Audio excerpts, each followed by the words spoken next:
Estamos aqui para a gravação de mais um programa da série Diálogos sobre Direito. Estamos recebendo hoje Católica investigadora Ana Belém.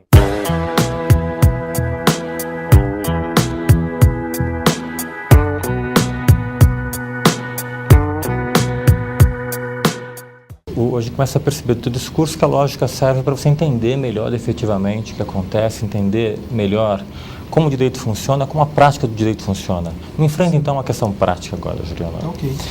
Uma coisa que interessa muito hoje em dia a Previdência Social, é um assunto que está em pauta no STF, é a questão da constitucionalidade ou não, acho que é do artigo 40 ou 41 da Lei 8212, que trata do prazo de decadência e prescrição para as contribuições previdenciárias. A gente está brincando com uma coisa seríssima, que é justamente o financiamento da Previdência Social.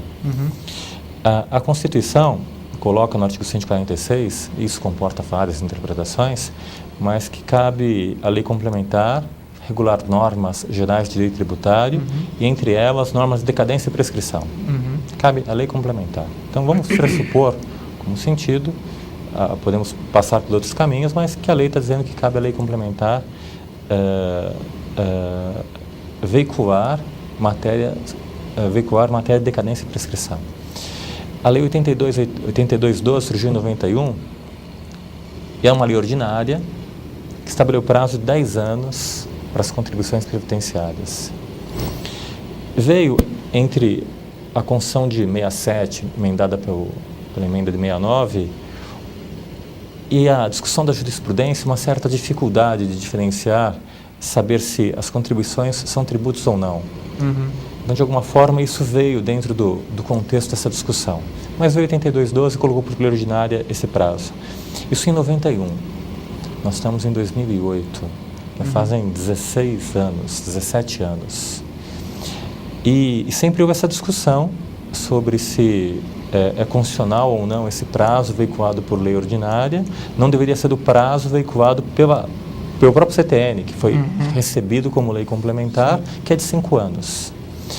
E eu até defendi na minha tese que dentro desse padrão de racionalidade, considerando que aqui é matéria de decadência e prescrição, considerando que na Constituição as contribuições previdenciárias são tributos, então o prazo é de 5 anos.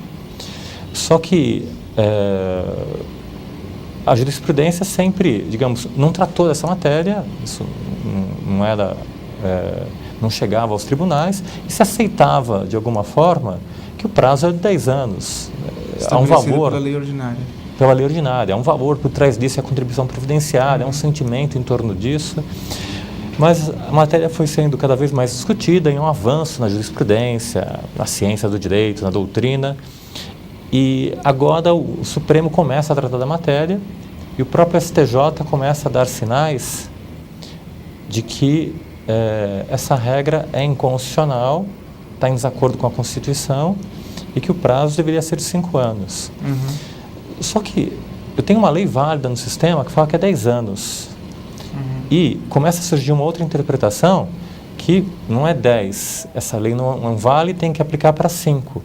Só que a administração pública, queira ou não queira, ela acaba se regulamentando. Isso pode ser uma justificativa até extrajurídica, mas define seu pessoal para poder lançar com a expectativa normativa que ela tem 10 anos para poder constituir o crédito.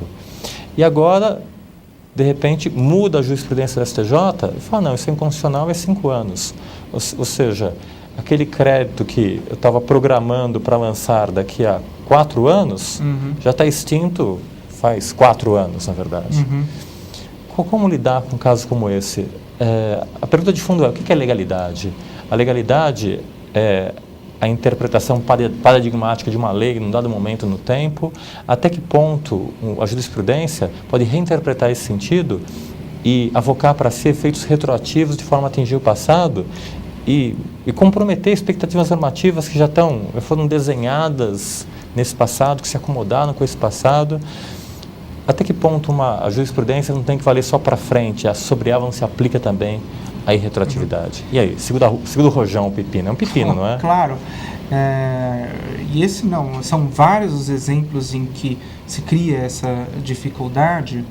O que você tem aí, claro, o princípio da legalidade está em questão, que tem a ver, obviamente, com a aplicação de normas que foram criadas segundo outras normas, né? Dentro da hierarquia normativa, ou seja, que sejam normas válidas. O princípio da legalidade aplica-se com relação àquelas normas que são válidas.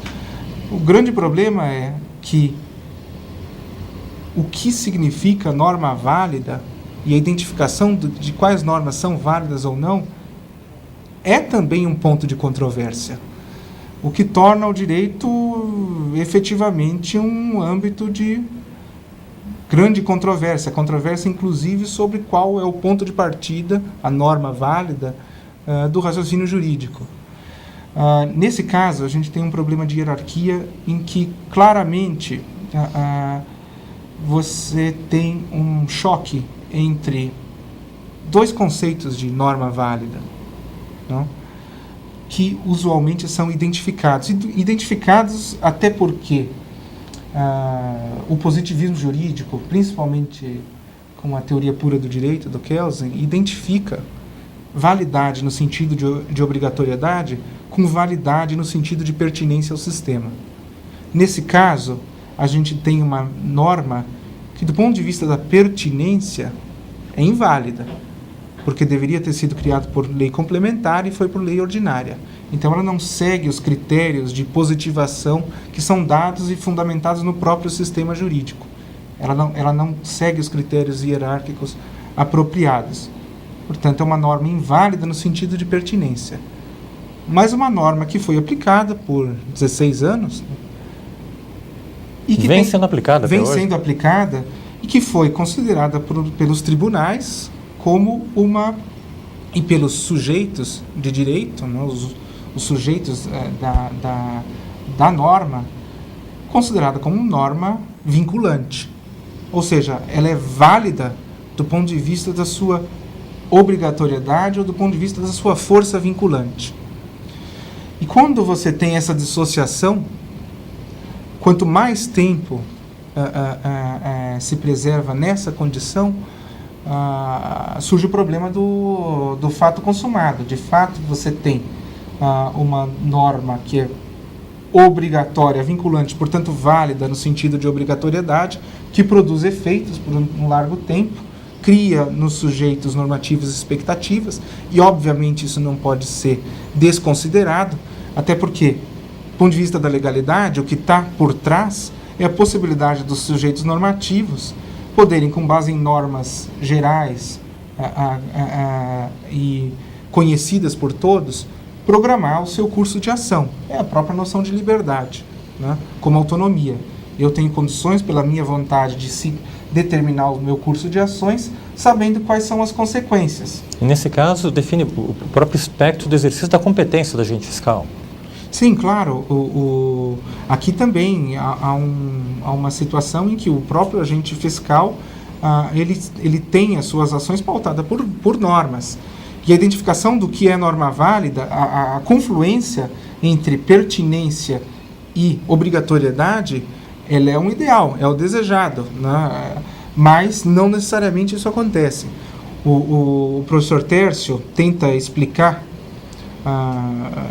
para a estrutura hierárquica, como apresentada na teoria pura, por exemplo, a identificação entre obrigatoriedade e pertinência, como um único sentido de validade, cria problemas como esse. É por isso, por exemplo, o professor Tércio tenta fazer uma distinção ou uma concepção diferente do sistema, que ele chama de uma determinada calibração ou organização entre diferentes cadeias normativas. Nesse caso, a lei ordinária, que não é pertinente ao sistema segundo os critérios hierárquicos, mas é uma norma que tem força vinculante, foi aplicada durante um tempo, cria uma nova cadeia normativa e reconhece-se obrigatoriedade. O desafio aqui do STJ, em termos de discussão, de solução do caso em nome e com atenção ao princípio da legalidade, é considerar legalidade em que sentido? Privilegiando-se a ideia de pertinência ou privilegiando-se a ideia de obrigatoriedade? sendo que ele tem que olhar que o que está por trás é a expectativa dos sujeitos normativos. A legalidade quer proteger a expectativa dos sujeitos normativos e a sua liberdade como possibilidade de se definir para um curso de ação ou de outro, sabendo, conhecendo e esperando quais são as consequências normativas dos seus atos. Juliano, uma questão interessante que se volta para a ação dos conselhos contribuintes, para agentes fiscais, eles são obrigados a cumprir normas válidas ou são obrigados a cumprir normas pertinentes? Eles são obrigados a cumprir normas válidas, mas eles vão enfrentar muitas vezes esse dilema entre pertinência e obrigatoriedade. O reconhecimento do momento em que uma norma que não segue padrões hierárquicos, portanto não é adequada no sentido de pertinência, mas que tem força obrigatória, é bastante complicado. É difícil você determinar um critério ex ante sobre em que momento aquela norma obrigatória tem força vinculante e, portanto, é válida no sentido de obrigatoriedade. Isso vai depender muito do comportamento dos tribunais. Isso tem um Por exemplo, padrão. essa decisão do STJ vai ser fundamental para definir isso. Agora, eu gostei da questão da sua lembrança do terço, da concepção do terço, porque, na verdade, aí eu tenho uma espécie de percurso narrativo em que leva em conta nessas cadeias a origem dessa aplicação, das convicções que geraram essa aplicação, para cada caso concreto, e até que ponto um novo paradigma inserido nesse sistema pode comprometer cadeias normativas orientadas para uma outra expectativa normativa. É aí que o dilema, dentro da teoria do professor Terço, o dilema estaria numa definição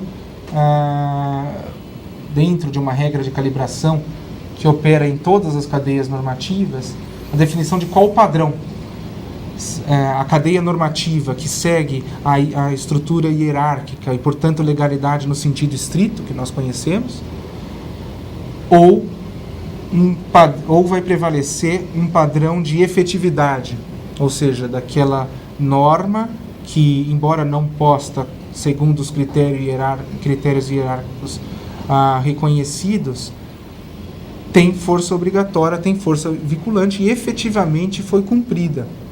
Né? Aí vai ser quem vai fazer essa calibração? O tribunal. Será que o tribunal vai privilegiar efetividade ou hierarquia? Né? Ou seja, validade como pertinência, em outros termos, ou validade como obrigatoriedade? Dependendo dessa decisão, a gente vai ter critérios mais... aí a importância de um tribunal de uniformização de jurisprudência. E, no fundo, vou ter uma discussão sobre a questão se a legalidade, aplicar a legalidade está vinculado à própria questão da obrigatoriedade, da validade ou da pertinência. Ou da pertinência. E é o tribunal que vai estar definindo que legalidade ele aplica. Isso. É um grande desafio, não é? Aí... é a prudência e vai entrar aquela sua questão importante. Isso vai ser decidido com base numa motivação que vai ser refletida fielmente na justificação, ou o juiz ou os juízes vão tomar uma decisão com base numa motivação, mas tentar se valer do ordenamento para encontrar uma justificação. Será que, nesse caso, motivação vai corresponder à justificação ou não? Seria importante para o direito e para a valorização do princípio da legalidade, para a tarefa de identificação das normas válidas, que a justificação correspondesse, nesse caso, à motivação. Aliás, esse é um critério que nós buscamos hoje em dia, que é justamente a busca da chamada transparência. É aí que eu vou conseguir entender o que os juízes fazem, a atividade dos juízes, o poder criticar democraticamente. Claro, aí é o papel dos juízes na democracia, na medida em que eles tomam também decisões que envolvem a criação de uma regra geral a ser aplicada para os outros casos, ou a definição como esse, sobre o que é efetivamente, para esse caso, norma válida. O juiz está tomando uma decisão política.